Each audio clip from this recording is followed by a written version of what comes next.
Estou contente de poder retornar aqui à nossa casa, depois de alguns dias fora. A gente esteve aí pelo mundo, depois fomos a Goiânia e agora estamos aqui para continuar a nossa caminhada no Salmo 118. Jesus, o Salmo 118.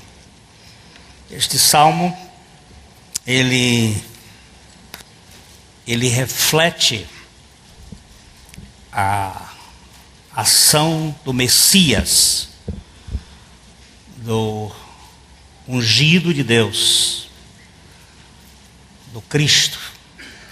A palavra Messias é uma palavra hebraica e Cristo é palavra grega. E ungido é palavra latina. Mas é a mesma coisa. Messias, o Cristo ou o ungido. Ele é um salmo que nós temos muita dificuldade de saber quem escreveu esse salmo. Já falamos isso aqui. Há uma possibilidade de ter sido Moisés, muito grande.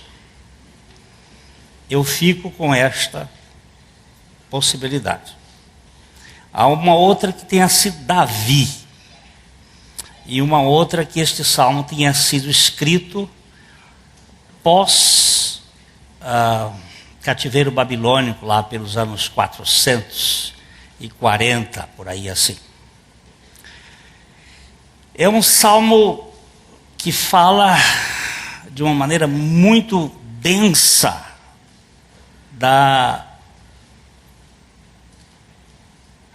manifestação da graça, misericórdia, amor, bondade e fidelidade. É uma palavra só no hebraico. Por isso, muitos autores traduzem, ora, eles traduzem por bondade, outras vezes eles traduzem por graça, outras vezes eles traduzem por amor. Eu vou ler hoje uma versão que é muito interessante, que fala sobre o amor. A palavra hesed. Muitos preferem dizer amor, outros, nós temos a nossa versão, diz misericórdia. É um salmo que nós já vimos também, que ele faz parte do Hallel. Você conhece a palavra Aleluia. Aleluia é louvado seja Javé. Hallel, o Hallel é o louvor, é o espírito de gratidão e de adoração diante daquele que tem o controle em todas as coisas. Então eu vou ler essa versão que na verdade é uma mensagem. Mensagem foi traduzida por Eugene Peterson. Eugene Peterson é um velho pastor que mora hoje em Vancouver, no Canadá. Ele levou mais de 30 anos para fazer esta versão um pouco mais balanceada entre a compreensão do texto e a atualidade. Então ele diz mais ou menos o que está aqui: agradeçam ao Eterno, porque Ele é bom, porque o seu amor jamais acaba. Conte ao mundo, ó Israel, o seu amor jamais acaba. E vocês do clã de Arão, contem ao mundo todo, o seu amor jamais acaba. E vocês, os que temem ao Eterno, juntem-se a eles e contem, o seu amor jamais acaba. Sua versão diz assim: e a sua misericórdia dura para sempre. Mesma coisa. O amor é a fonte de Deus. Deus é amor, é a essência divina. A misericórdia é Deus não dar ao miserável aquilo que ele merece. A misericórdia é uma espécie de supressão. Deus não vai me dar o que eu mereço. O que eu mereço? Eu mereço ir para o inferno, por causa da minha rebeldia, da minha incredulidade, do meu estado de pecado. Então eu mereço, mas por causa da misericórdia ele suprime.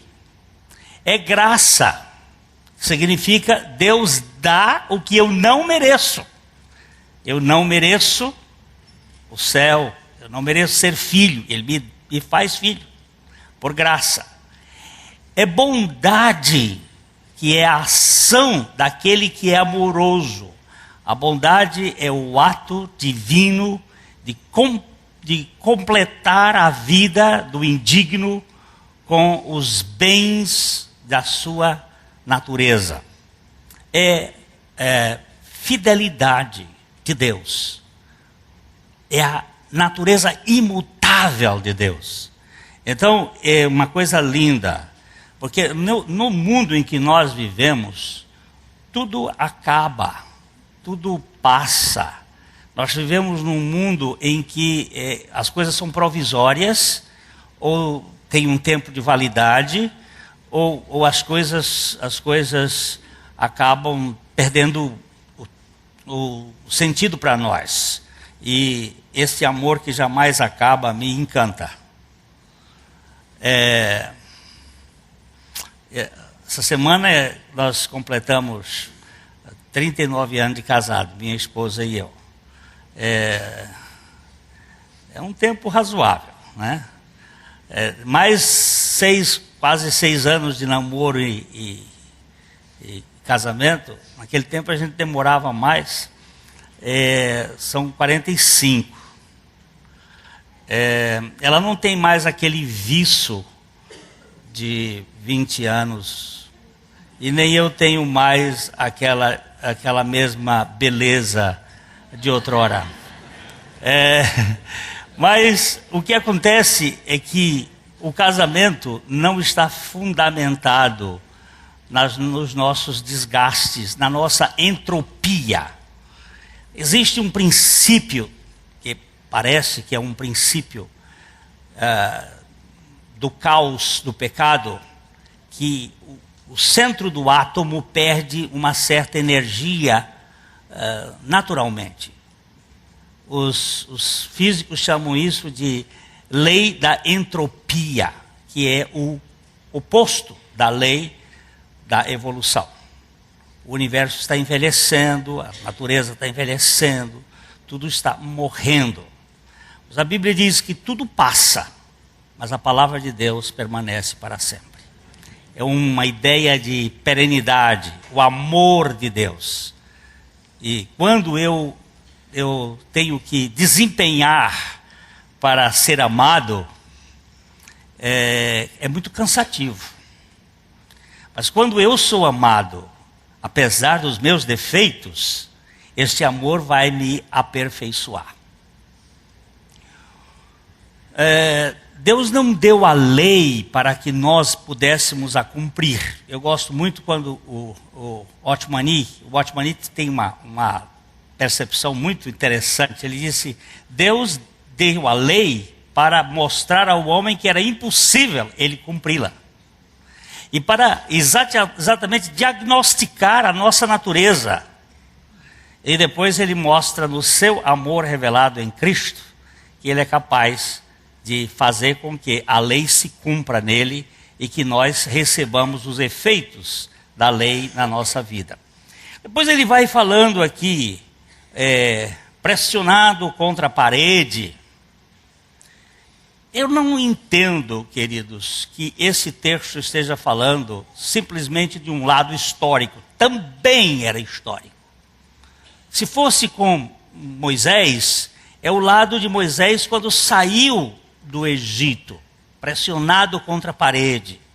Se é a Davi, também é o lado de Davi diante das várias nações, pressionado contra a parede.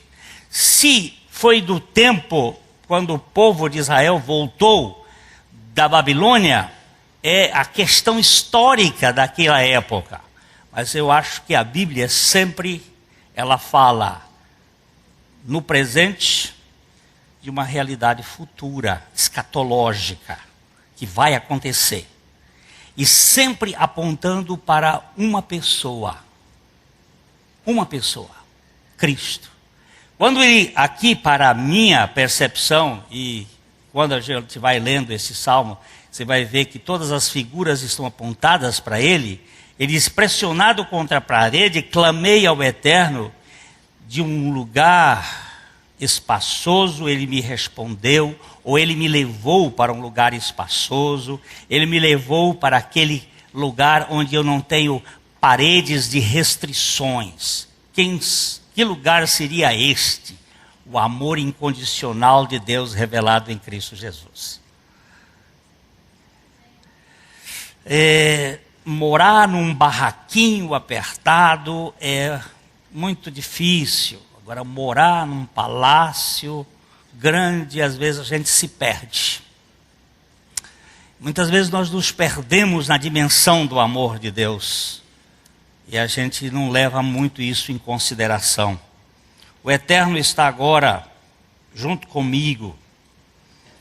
Não estou mais com medo. Olha, essa é uma das palavras primeiras da história da humanidade. Quando o homem pecou, o que foi que aconteceu? Teve medo. Teve medo e se escondeu. Qual é a história da humanidade? A história é de medo e esconderijo, medo e esconderijo, medo e esconderijo. Por que a gente não sai da toca? Porque nós temos medo de não ser aceitos. Por que nós vivemos nos escondendo atrás de máscaras? Porque nós não temos muita dificuldade de se eu tirar minha máscara, o que eles vão achar de mim? Eles não vão me aceitar. E o Senhor diz, não, eu te trago para um lugar de aceitação incondicional, de um lugar belo. Aí depois ele fala assim, o Eterno é um aliado poderoso. Ele é refúgio contra as moscas que vêm cair sobre mim. Ele está traduzindo abelhas por moscas. E é muito interessante essa tradução que ele faz, porque Baal-zebub, o Deus que estava pressionando o povo de Israel numa época, é o Deus das moscas. E está falando da podridão. Quando você faz alguma comida que tem cheiro de peixe dentro da sua casa, as moscas começam a se aproximar.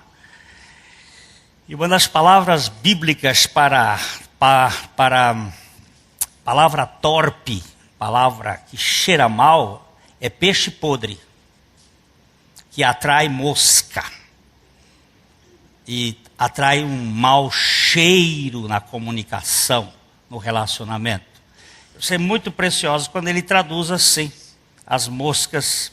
Depois ele diz, melhor, e é este texto que nós ainda vamos ficar aqui, melhor é refugiar no Eterno do que confiar na humanidade, no povo.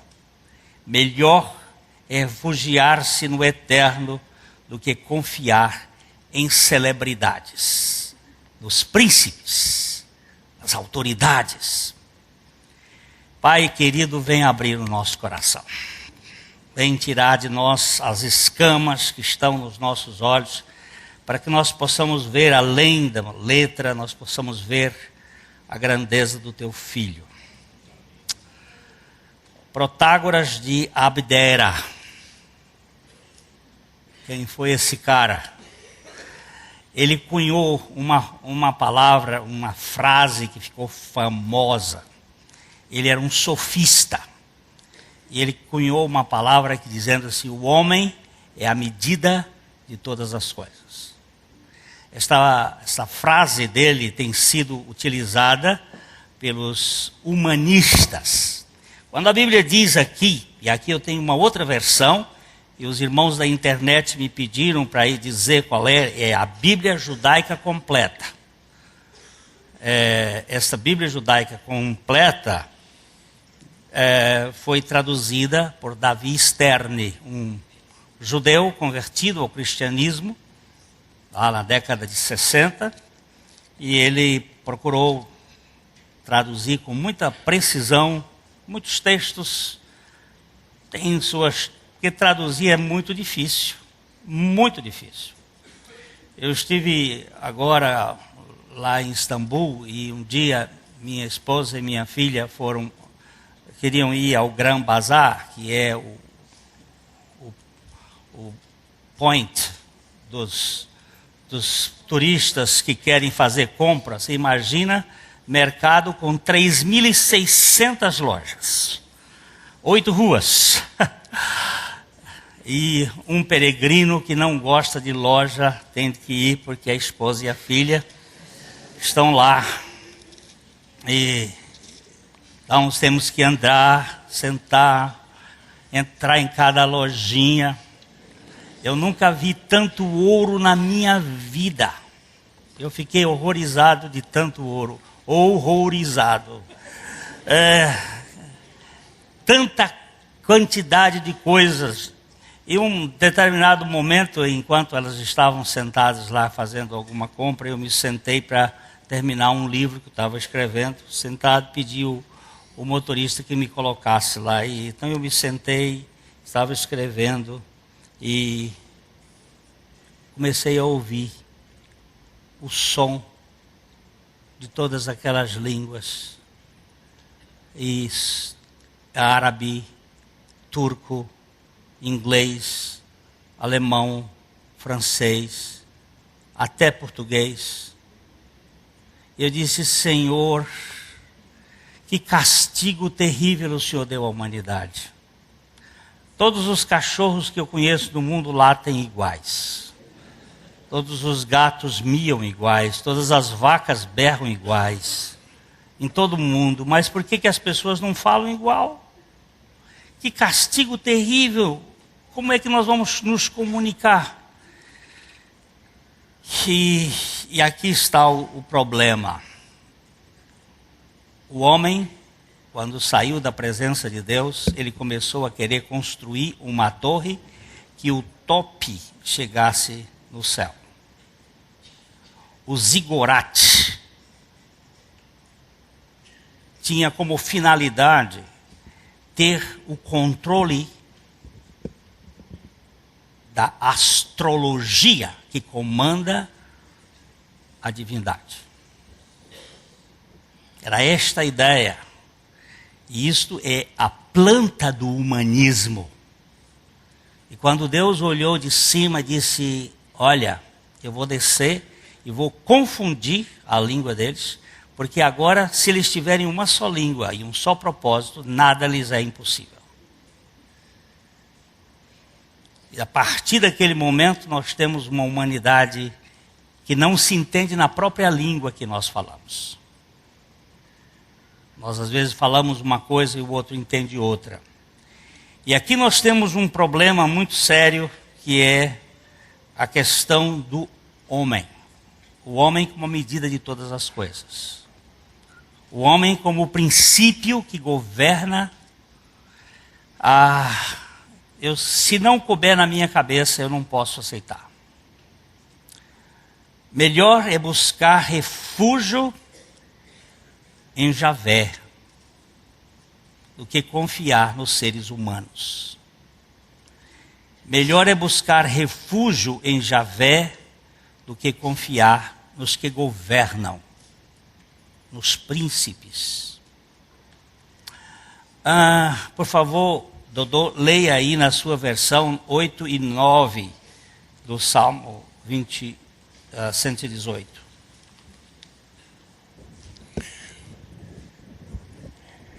Melhor é buscar refúgio do Senhor do que confiar no homem. Melhor é buscar refúgio no Senhor do que confiar em príncipes. A palavra refúgio é como se você tivesse entrando numa caverna, recebendo o benefício, ou ter uma cobertura que lhe protege. O que é isto aqui? Refúgio no Senhor. O homem se tornou um peregrino por conta própria. Ele é a medida de todas as coisas. E criou-se um sistema baseado no relativismo. Se eu não puder explicar diante da minha razão, eu não posso aceitar. Tenho visto quantas pessoas se aproximam de mim como se eu tivesse que dar respostas para elas. Não tenho essa capacidade. Ama você? Não sei explicar Deus. Ele transcende.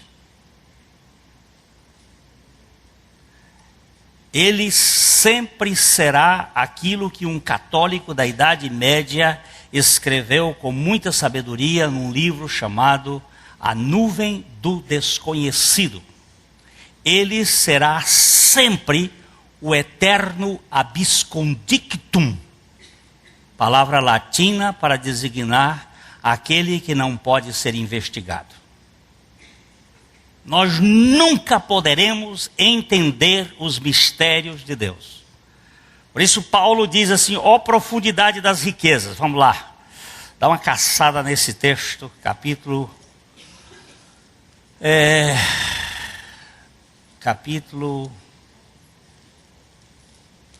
8, verso 33. Deixa eu ver, eu estou um pouquinho mais velho e... Ó profundidade das riquezas, tanto da sabedoria... 11:33. 33 era o verso, mas 11. Romanos. O que eu disse? Nada. Que bom. Romanos 11:33. Ó profundidade da riqueza, tanto da sabedoria como do conhecimento de Deus. Quão insondáveis são os seus juízos e quão inescrutáveis os seus caminhos. Ó profundidade das riquezas, tanto da sabedoria como do conhecimento de Deus. Quem é que vai chegar nesse ponto de explicar? Eu desisto. O humanismo, ele baseia-se na autoconfiança. Qual é a doença principal do mundo moderno? A doença principal do mundo moderno. Alguém pode ter uma noção aqui? Nós temos aqui vários médicos.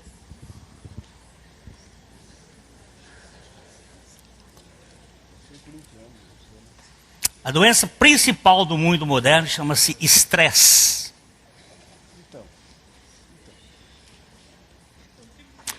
Estresse. O que é estresse? É você não conseguir governar a vida. E aí se desgasta. Daí você tem dois sintomas, que é depressão, um sintoma para dentro, ou o sintoma do mau humor. A gente conversa com as pessoas, eles estão dando coice no ar. É uma espécie de agressão coletiva.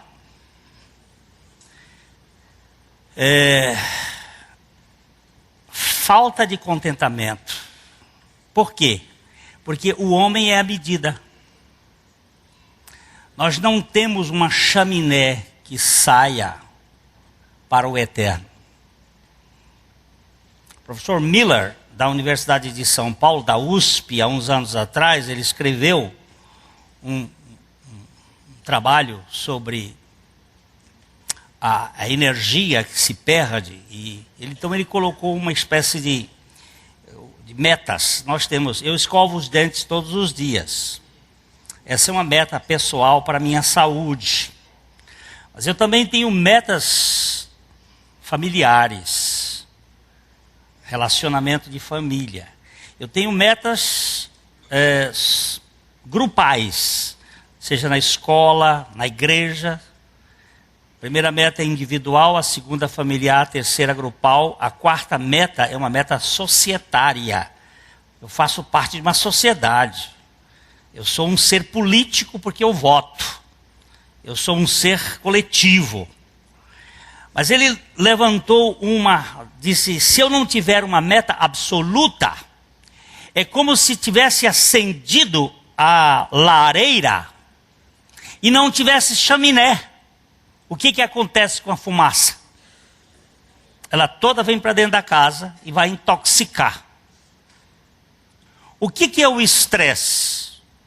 É o homem tentando se governar, não conseguindo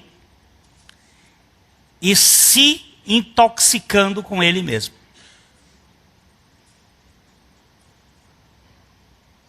Talvez para os médicos seja um acúmulo de adrenalina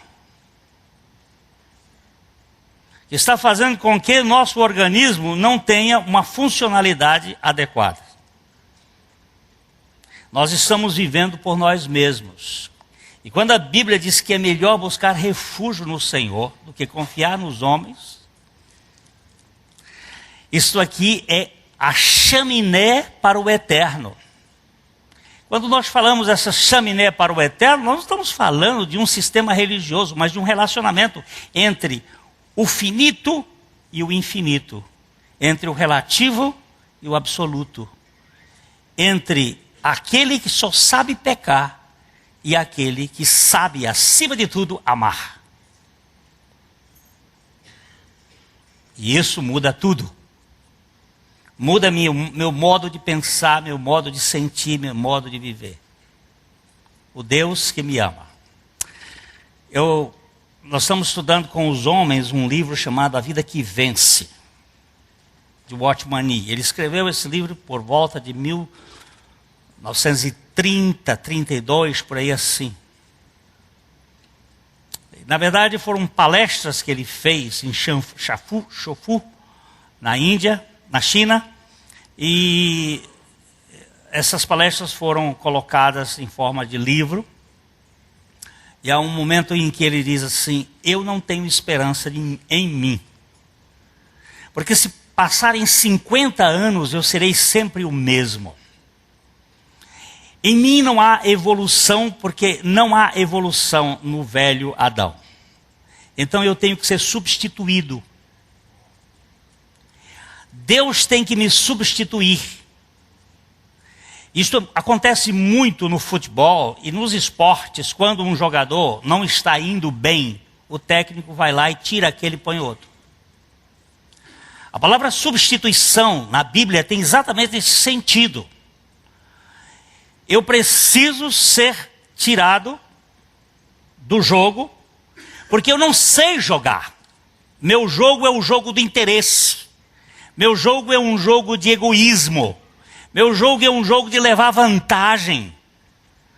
E eu preciso ser retirado.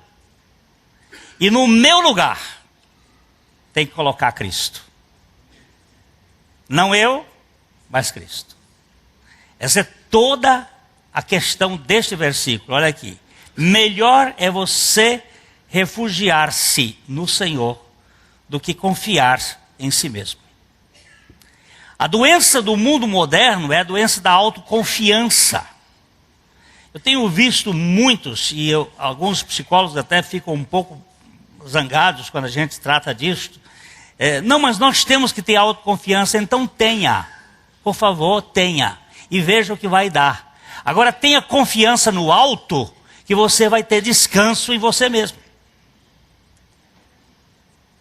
Não estou falando de baixa estima nem de alta estima, eu estou falando de estima de Deus. Porque quando eu sou amado, a minha vida vai ser restaurada de dentro para fora. Onde eu tenho aceitação incondicional, eu não preciso me desempenhar para ser reconhecido. E é isso que gasta energia.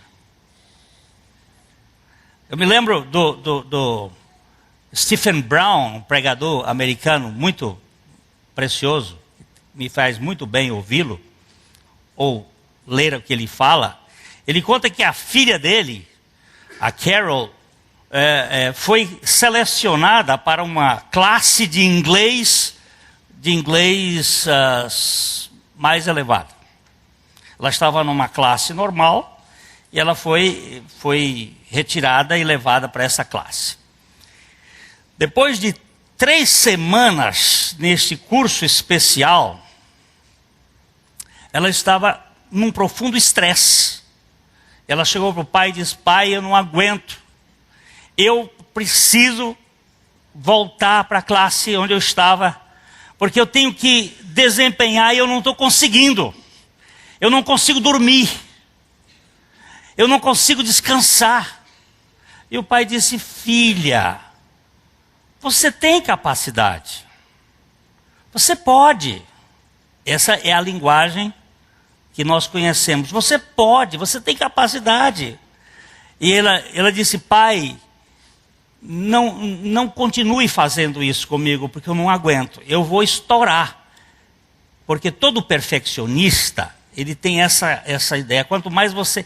E ele quer exigir mais. Aí o pai disse: tá bom. Quando ele viu que o problema da menina estava ficando feio, ele disse: vamos procurar a escola. Foi lá na escola, conversou com a diretora da escola. A diretora chamou a coordenadora veio e começou a conversar com a Carol e disse: Carol, mas você tem capacidade? Ela disse: por favor, eu quero voltar para a classe inicial, a classe onde eu estava. E a coordenadora foi muito sábia. Aquela escola tinha avaliação na base de 5 letras, A, B, C, D e E.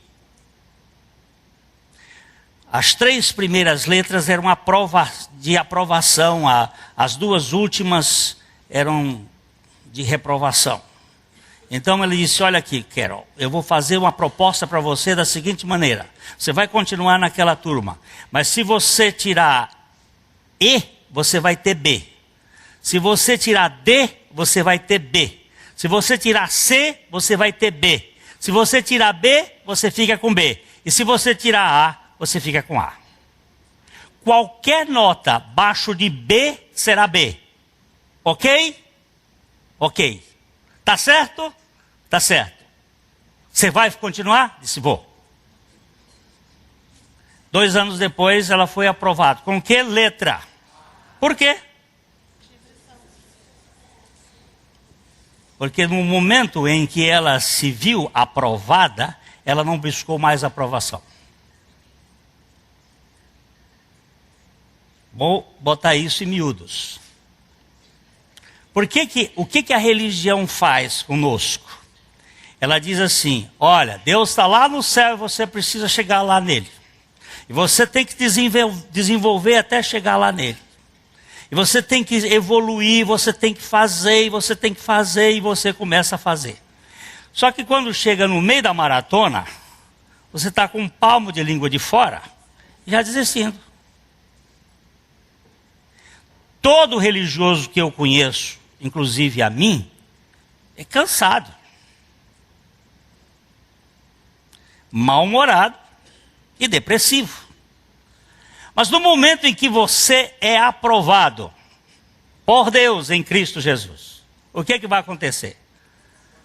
Você vai andar descontraídamente, na certeza de que você foi acolhido pelo amor furioso de Deus.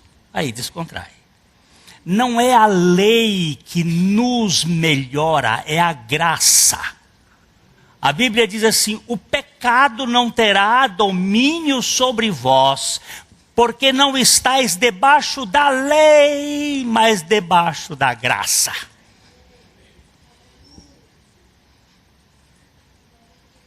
Por que eu vou ter que confiar em mim ou no outro? Quando eu confio em mim, eu me deprimo. E quando eu confio no outro, eu me decepciono. E nós vivemos a vida toda entre depressão e decepção. Ora por vez eu estou aqui olhando para o Ademar, e o Ademar pisou na bola, e eu digo para ele assim: puxa, Ademar, como é que eu posso confiar nesse cara? Ele é um perigo. Aí lá vem a decepção. E quando eu olho para mim, lá vou eu deprimido, porque eu já piso na bola e faz tempo. Mas quando eu olho para o Senhor, eu entro no descanso. Porque Ele diz assim: olha, vem para mim, você que já fez tudo e não conseguiu evolução nenhum, e eu vou dar descanso para você. Mas uma mente greco-romana, ou babilônio-greco-romana, que vive na base do desempenho e das maratonas e das Olimpíadas e dos jogos de competição, não consegue entender isto, porque isso é contracultural. Isso é um absurdo. Quando eu sou o pior, é que eu sou o melhor? Ou é o que eu estou mais adequado para ser aceito? Mas é exatamente isto.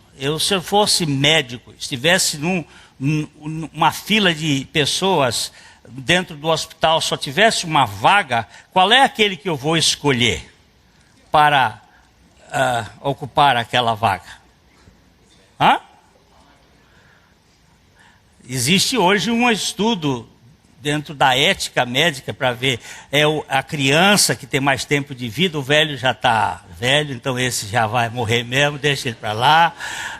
Tem uma série de coisas aí que envolve, mas na verdade, do ponto de vista, vamos dizer, da graça, é o pior. É o que está mais seriamente ferido. Então, quando o nosso querido Watchmani diz assim: eu desisto, e eu não vou tentar, porque ele já fez tudo, e eu descanso no que ele fez, parece um absurdo. Nós estamos tendo dificuldade, às vezes no nosso grupo de homens lá, eles ficam assim parados, e não há uma celebração, porque eles dizem: isso não pode ser verdade. Por quê? Porque nós estamos acostumados a ver o corredor de Fórmula 1 que chega no final e para o pódio. Mas a minha Bíblia está dizendo, e esse é o versículo central da Bíblia, nós já vimos isso da outra vez, que a Bíblia divide, elas são 1189 capítulos. Tem 594 de um lado e 594 do outro, e o Salmo 118 é o capítulo bem do meio da Bíblia, e o versículo 8 é o versículo bem do meio da Bíblia. Qual é o versículo que está no centro da Bíblia? É que é preferível confiar no Senhor do que confiar em si mesmo.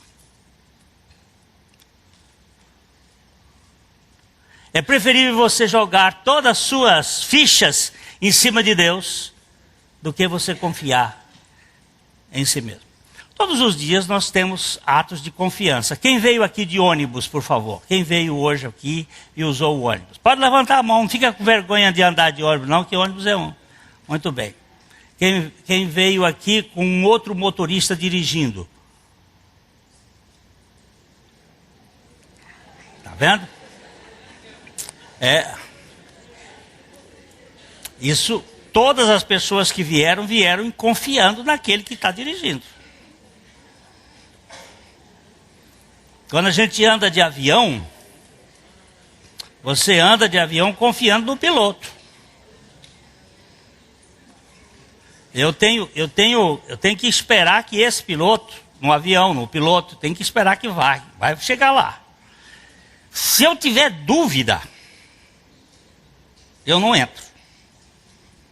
Há um Oriana Fallaci, uma escritora italiana, ela escreveu a história de um homem que já foi salvo 13 vezes de desastre de avião. 13, tem que ser 13.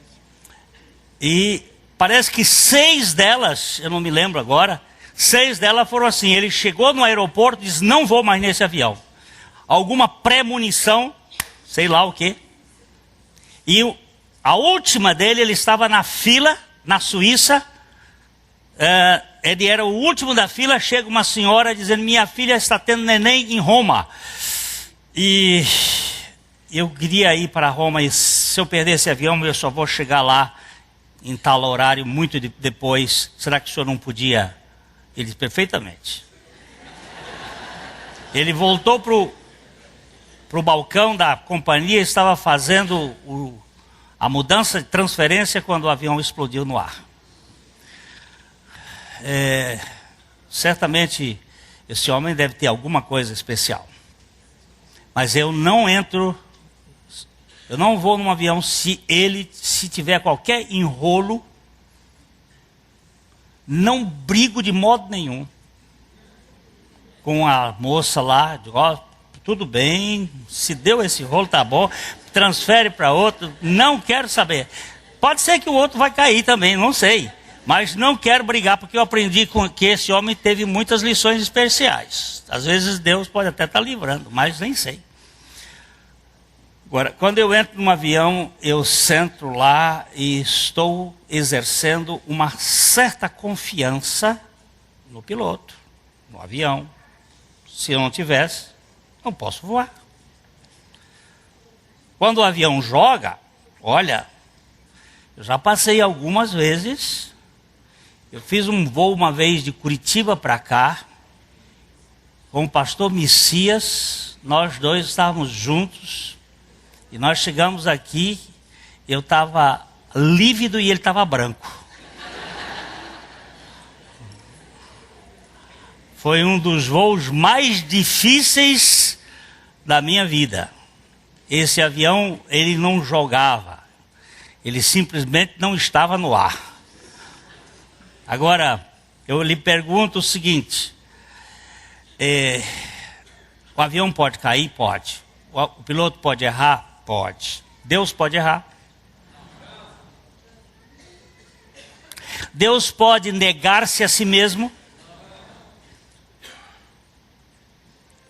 Então, quando você lança a sua confiança, ainda que seja uma confiança muito frágil,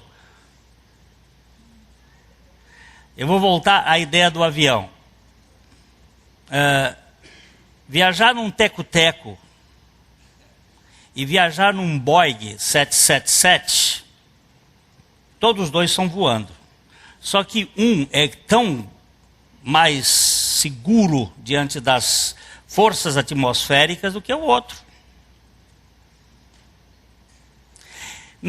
Não olhe o tamanho da sua fé, olhe o tamanho do seu Deus. Não é a sua fé que vai fazer a diferença, é em quem você deposita a sua fé. Se você deposita a sua fé num deusinho muito michuruca, que muda de humor, esse deusinho eu não quero. Eu quero colocar a minha fé fraquinha e pequena, que é a única que eu tenho, neste Deus todo-poderoso, que me faz descansar na sua suficiência. Ainda que a figueira não floresça, ainda que não haja fruto na vide, ainda que o produto da oliveira minta, ainda que a crise seja tal que não tenha mais onde botar a confiança, todavia eu me alegrarei e me exaltarei no Deus da minha salvação. Porque esse Deus sustenta o que ele diz. É um Deus que tem palavra.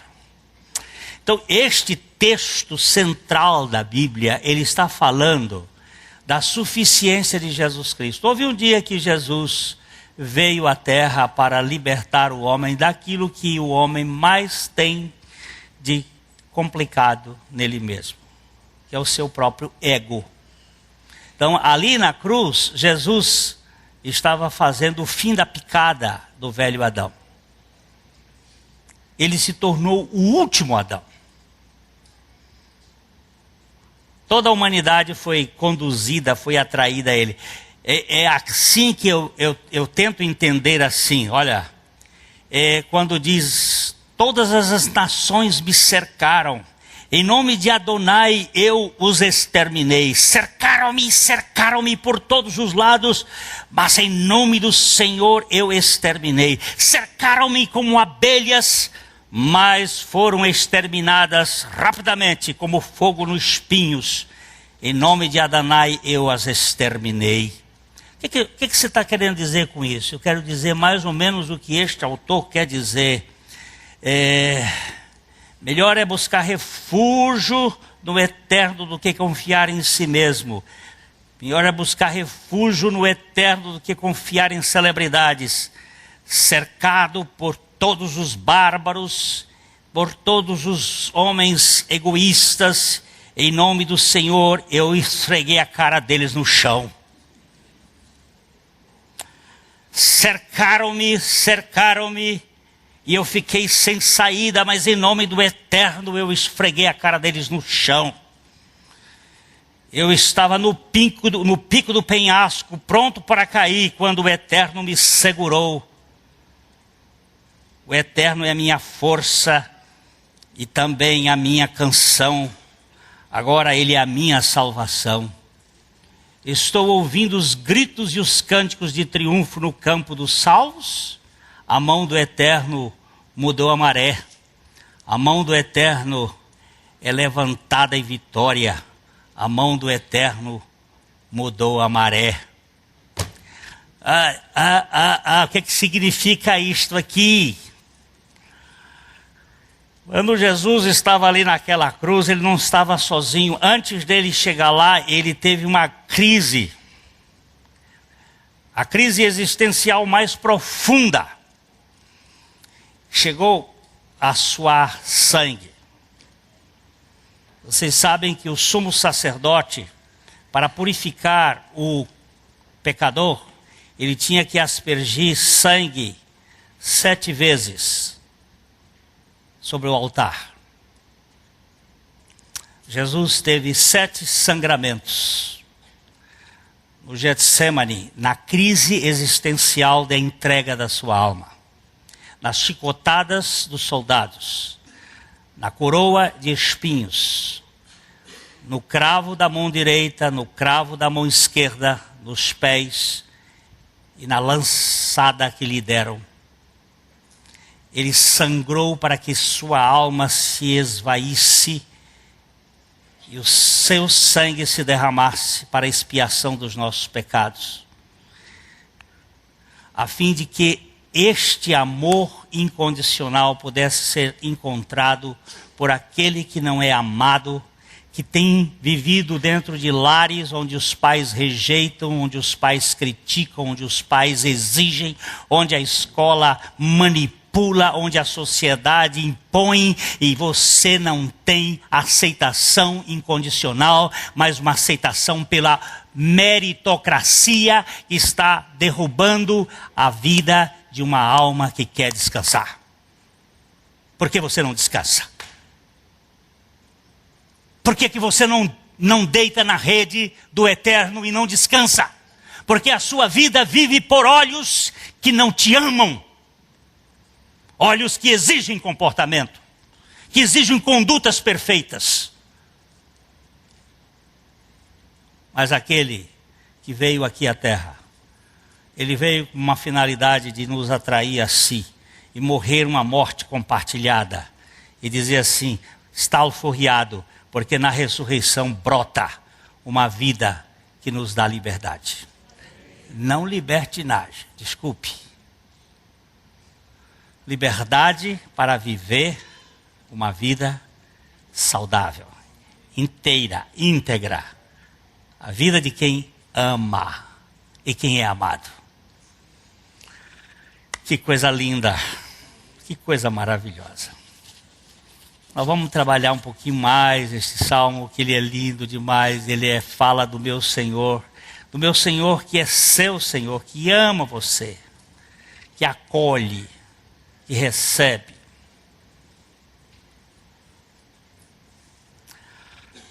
Que você não precisa apresentar uma carta de recomendação. Estava fazendo um casamento ontem, quando cheguei lá na porta, tinha um cidadão na frente. Eu tinha sido convidado para preencher uma vaga de um pastor que correu da raia de repente por alguma dificuldade. E para atender os noivos que estavam em sofrimento, que ligou a 11 horas da noite de uma cidade da Bahia pedindo socorro. E quando eu disse, olha, se eu não puder, estiver ocupado, eu vou arranjar um dos meus companheiros para fazer esse casamento. Ele começou a chorar e disse, puxa. Mas quando eu fui entrando ontem lá, tinha um homem daqueles dobrados de 3 vezes mais de corpo e tamanho. E eu com uma beca pendurada na mão e uma Bíblia na outra. E fui chegando, ele disse, o senhor não pode entrar. Eu digo, eu vim fazer o casamento mas não pode entrar. Você tem que trazer um cartão. Eu estou sem cartão. Eu fui chamado de repente, mas você sabe que aquilo me deu uma irritabilidade. Eu fui precisar ser tratado lá dentro com o Senhor. Sabe por quê? Lá dentro estava um reizinho besta, querendo dizer, você gastou o seu tempo para vir fazer uma coisa e agora tem um cara na porta que está lhe impedindo. Eu tive que chegar diante do Senhor e dizer, Senhor, este reizinho besta já morreu. Ele não tem direito nenhum. Quem é a minha vida é o Senhor. Ele tem que sair daí com seu orgulho idiota, com a sua presunção de querer ser gente. Aquele que era tudo se tornou nada, para que no seu nada nós pudéssemos ser filhos aceitos por Abba. Queridos, eu fico apaixonado por este Deus, viu? Não sei se vocês conseguem e se eu consigo transmitir um pouquinho, mas ele me apaixona. Eu saber que eu não tenho nada para oferecer a ele, senão a sujeira dos meus pecados. Mas ele está aí para purificar e limpar. Aceitação incondicional. A mensagem que você acabou de assistir faz parte do Ministério de Comunicação Palavra da Cruz. Temos um grande acervo de estudos bíblicos em áudio e vídeo. Distribuímos também, gratuitamente, o jornal mensal Palavra da Cruz. Entre em contato conosco pelo fone fax 0 operadora 43 3322 3037 ou pelo e-mail com@palavradacruz.com.br. Visite-nos também pelo site www.palavradacruz.com.br. Graça e paz.